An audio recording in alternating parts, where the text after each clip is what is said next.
Moi, j'aimerais faire une lecture dans la parole de Dieu ce matin, dans le livre de Samuel, chapitre 1 à 2 et verset 3.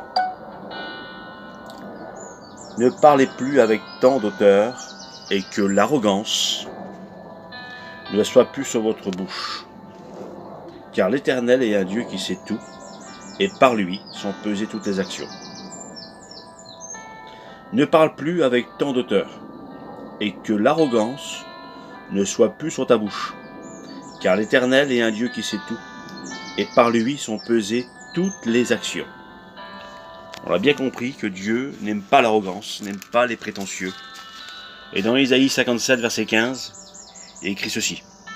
Car ainsi parle le Très-Haut, dont la demeure est éternelle, et dont le nom est saint. J'habite dans les lieux élevés, et dans la sainteté, mais je suis avec les hommes contrits et humiliés. Dieu n'aime pas l'arrogance, Dieu aime les hommes humiliés. Oui, l'arrogance précède la chute, l'orgueil, mais l'humilité précède la gloire, la réussite. Dans l'évangile de Luc, chapitre 18, et versets 10 à 13, il dit encore cette parabole en vue de certaines personnes se persuadant d'être justes et ne faisaient aucun cas de personne.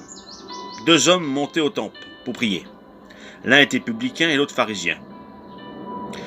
Le pharisien, debout, priait debout, ainsi en lui-même. Ô Dieu, je te rends grâce que je ne suis pas comme les autres hommes, moi, qui sont ravisseurs, voleurs, batailleurs, tout ce que vous voulez. Mais un deuxième, il prie. Il dit, il n'osait même pas lever les yeux au ciel, lui. Mais il se frappait la poitrine et disait, Seigneur, je t'en supplie, je suis un pécheur, je suis un misérable. Ben Jésus dit, je vous le dis en vérité, cet homme qui s'est humilié là, rentrera justifié, plutôt que celui qui s'élève.